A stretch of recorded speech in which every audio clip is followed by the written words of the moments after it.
Mes chers amis, nous allons maintenant poursuivre notre étude du Zohar et toujours d'après cet enseignement, extrait de la Hakdama, donc l'introduction sur le livre de Bereshit. Nous sommes maintenant à la lettre Tzadi. Et donc, la lettre Tzadi va dire tout simplement que la lettre Tzadi fait référence à la notion de Tzadik. Le Tzadik, l'homme pieux. On verra d'ailleurs que parfois, il y a même cette confusion, surtout pour lorsque l'on commence l'apprentissage des lettres de l'alphabet. Eh bien, il arrive parfois que l'on dise au nom du tzadi, c'est-à-dire la lettre tzadi, on l'appelle le tzadi. En réalité, ce n'est pas le tzadi, comme si on avait rajouté un pouf à la fin. Et on verra d'ailleurs que cela va avoir également son importance, mais ça s'appelle le tzadi. Et donc, nous savons que la lettre tzadi va invoquer justement ce principe, c'est que les tzadikim, et c'est pour cette raison d'ailleurs que les tzadikim sont appelés des tzadikim, c'est parce que ils ont su protéger ce que l'on appelle la brite. La brite, c'est la brite Mila, et ça veut dire que le tzadik, par définition, c'est celui qui n'a pas souillé sa brite, que ce soit jeune ou également après. La reine Raoui Nivroa Olam Beot Tzadi. C'est pour cette raison que le monde doit commencer par la lettre Tzadi. Et ensuite, nous savons également que la lettre Tzadik donc, poursuit son, j'allais dire, son narratif en disant que Ve'and l'écrit Tzadik. Et également parce que toi, Akadosh Baruch Hu, toi le Créateur, tu es également appelé Tzadik. Toujours selon le verset dans Télim, dans le psaume 11, verset 7, où il est dit Ki tzadik Adonai tzedakot ha'ef. Que Akadosh Baruch Hu est appelé tzadik, et puisque Akadosh Baruch Hu est tzadik, eh bien, il aime justement le principe de la tzedaka, ou les tzedakot, c'est-à-dire la charité. Donc, lorsque l'on respecte la charité, tzedaka, tzadik, et l'on comprend bien évidemment que il y a, il y a un lien très étroit entre le tzaddik et la notion de tzedaka. D'ailleurs, si je devais simplement anticiper, nous savons que le tzaddik, eh bien, c'est celui qui fait référence à la notion du yesod et que la tzedaka, donc c'est malchut, et nous savons que la tzedaka, par définition, c'est la personne qui reçoit. Et nous savons que le principe même par rapport à la malchut, c'est qu'elle n'a rien pour elle, c'est-à-dire qu'elle ne fait que recevoir, elle n'a pas de lumière propre.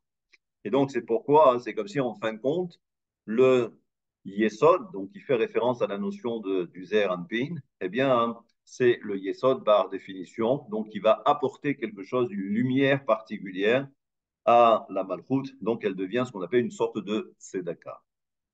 Et donc, c'est pour cette raison que donc, la lettre tzadi, pour toutes ces, pour toutes ces explications, eh bien, indique à Kadosh Baruch Hu qu'il est souhaitable que le monde soit créé justement par cette notion, par cette lettre, le tzadi, qui incarne toutes ces valeurs. Et Amarla, Akadosh Baruch Hu va maintenant lui répondre et va lui dire tout simplement Betsuratra anae at romezet at tzadik ha'elyon shu hadda'at. Donc, il faut savoir que le Akadosh Baruch Hu va dire la lettre que tu incarnes, donc la lettre tzadi, c'est ce qui représente également tzadik ha'elyon, c'est-à-dire que le tzadik supérieur, le tzadik céleste, fait référence à la notion de da'at. Là aussi, il faut comprendre que on est toujours dans l'axe du milieu, du centre. Je rappelle encore une fois qu'il y a le côté droit, le côté gauche, et il y a également le centre qui commence directement par da'at, tiferet, et ensuite yesod. Donc, si le yesod est considéré comme étant le tzaddik, eh bien, il faut savoir qu'il y a également un tzaddik supérieur qui correspond à la notion de da'at. Et donc, on nous dit quoi?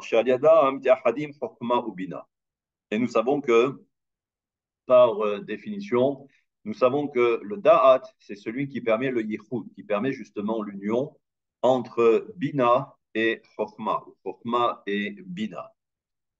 Venikre tzadi belo kuf. Et comme je l'ai annoncé un petit peu avant, j'avais dit que justement, le Zohar va expliquer, dit, on l'appelle tzadi et non pas tzadik, parce que normalement on aurait dû dire que si c'est le tzadik Elion, si c'est l'homme pieux supérieur ou céleste, donc la lettre aurait dû s'appeler tzadik et non pas tzadi. Il dit tout simplement parce qu'à un niveau supérieur, au niveau du da'at, ce fameux da'at qui fait le lien entre chokma et bina, la lettre kouf est totalement absente. Et comme nous l'avons vu la semaine dernière, eh bien, nous savons que la lettre kouf fait référence, entre guillemets, à la présence des forces du mal. À partir de là, on comprend qu'à un niveau supérieur, donc au niveau du da'at, eh bien, les forces du mal n'existent pas. C'est-à-dire qu'elles ne peuvent pas intervenir et elles n'ont aucune emprise par rapport à cette dimension supérieure. Et donc, c'est pourquoi on parle ici du tzaddik. Par contre, au niveau du yesod, et là on est maintenant au niveau du Zeir Anpin un peu plus bas, donc le Da'at du Zeir Anpin certes, mais quand on descend, et là on s'aperçoit que oui, les forces du mal sont présentes, et nous savons également que si le Da'at fait justement ou permet l'union entre Bina et Chokhmah, nous savons que le Yesod d'en bas, eh bien, c'est celui qui fait le lien entre Tiferet et la Malchut. Donc, ça veut dire que, en fin de compte, le Yesod, par définition, c'est celui qui met en scène et qui met justement et qui provoque cette union entre différentes dimensions. Bina Chokma, Tiferet et Malchut. Mais à la différence, c'est que au niveau du Yesod, et puisqu'on est proche de la Malchut, alors oui, là, les forces du mal sont présentes. Donc on comprend que Amala Kadosh Baruch Hu, Bevadai, Ayaraou Nivro Ha'olam Ba. Et donc Akadosh Baruch Hu lui-même va dire, bien évidemment qu'on aurait dû commencer ou créer le monde à travers toi. Les fiches Aliédé, El ou Abet Yehudim, Ivreu Neshamot Israël. Parce qu'en fin de compte, eh bien, on a bien compris que la lettre tzadi, c'est ce qui permet justement le lien, cette notion de yichud entre le haut et également le bas, bina chokhma et tiferet et malchut. Mais c'est ce qui permet également la création des neshamot du peuple d'Israël. Simplement, simplement ce que Akadosh Baruch Hu va dire justement au tzadi, c'est que aval ansarich leme'ebe temira. Akadosh Baruch Hu va dire à la lettre tzadi qu'il est préférable qu'elle reste cachée. Let ansarich leidgalia kolkar. Parce que tu ne peux pas totalement te dévoiler. Et pour quelle raison? Begin, dela lemea fitfon pele alma. Pour ne pas, justement, que ensuite les créatures puissent avoir une raison pour expliquer leur comportement.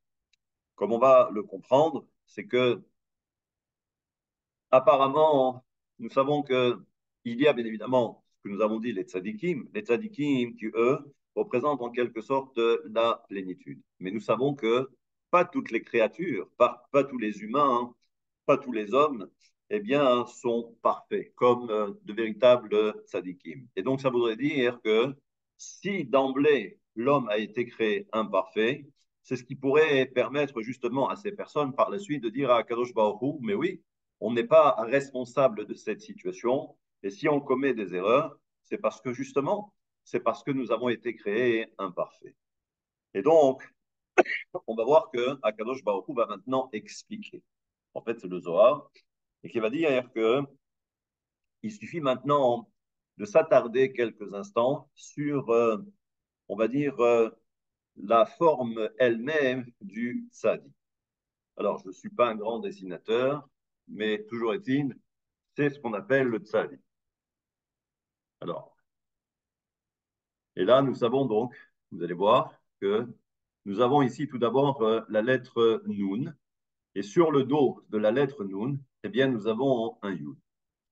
Ce que j'ai fait en bas, c'est que vous allez comprendre ensuite que ici, si on considère que ce sont les têtes, la tête du Nun et la tête du Yud, eh bien, elles sont dos à dos. C'est-à-dire qu'elles ne se font pas face, elles ne se regardent pas. Alors que ici, eh bien, on voit qu'en fin de compte, il faudrait que la lettre Nun, le haut de la lettre Nun, donc la tête, et également la tête de la lettre Yud, devraient normalement se regarder face à face, qu'on appelle panim be panim.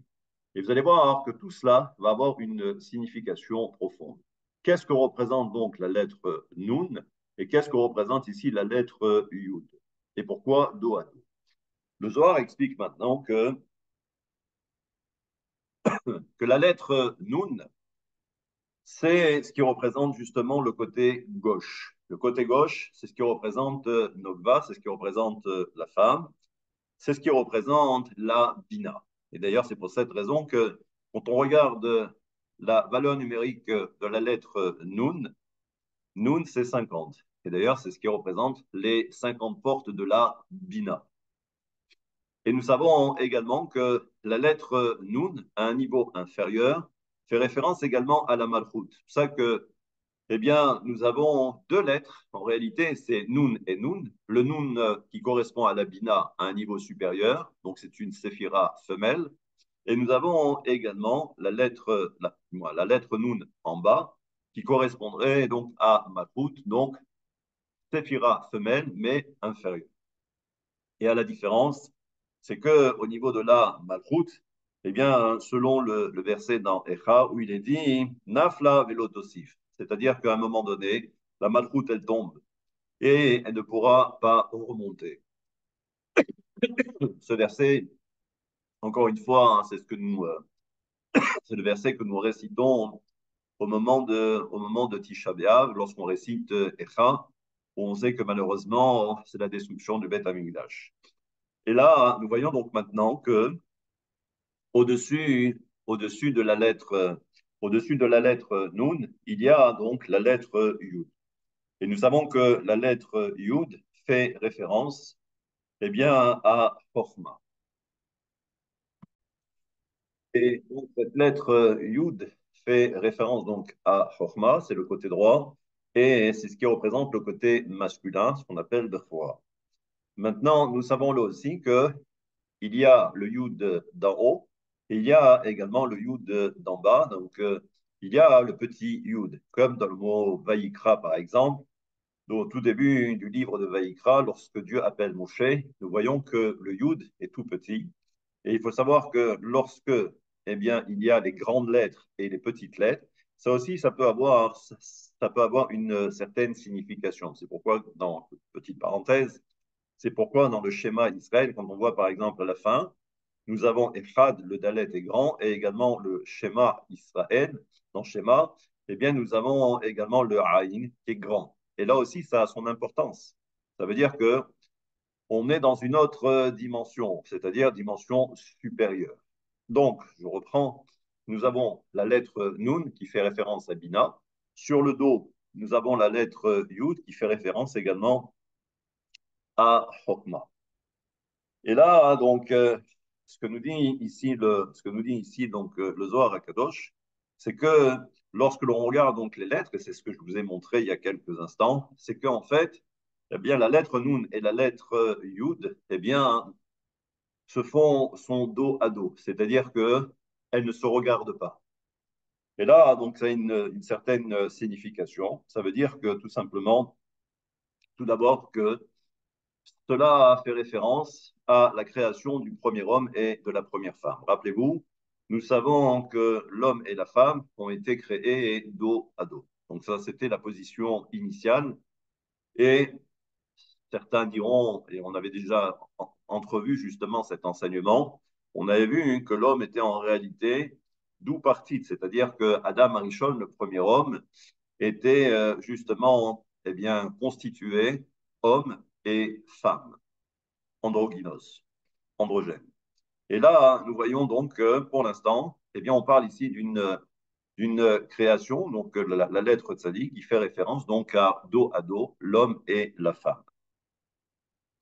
Et ensuite, donc, eh bien, nous voyons que tout le principe, c'est d'arriver à quoi? C'est d'arriver à ce que ces deux lettres puissent se voir, eh bien, face à face.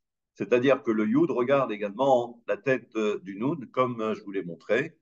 Et là, eh bien, nous voyons que nous avons donc cette notion de Yichud, cette notion d'union, d'unité, où on a ce qu'on appelle face à face. Istadka et Tata Kema. Et donc, on comprend maintenant que et là, on comprend maintenant. Si je reprends tout l'enseignement que nous avons vu précédemment, c'est que la lettre tzadi a été créée, du moins, a été créée au niveau de sa forme, certes, mais Akadosh Baruch Hu n'a pas souhaité que la lettre tzadi soit retenue, parce que justement, de peur que étant donné que les créatures sont incomplètes, donc c'est pour cette raison que, eh bien, pour ne pas qu'elle puisse se retourner contre le Créateur. Et donc, c'est pour cette raison qu'il est dit de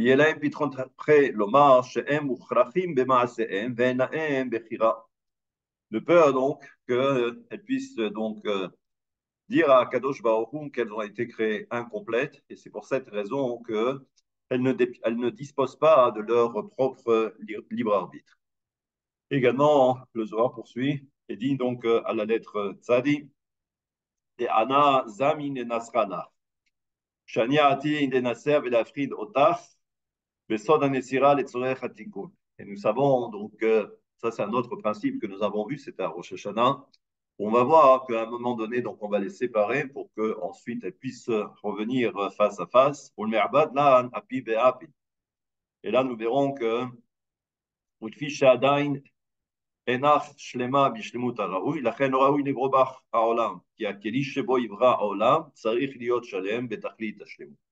Il dit en fait, c'est que pour l'instant, nous savons que le monde a été créé donc imparfait. Et c'est pour cette raison que, eh bien, Akadosh Baruch Hu a dit tout simplement à la lettre Tzadi que pour l'instant, ce qu'elle représente, c'est la réalité, des choses qui sont incomplètes, qui sont dos à dos.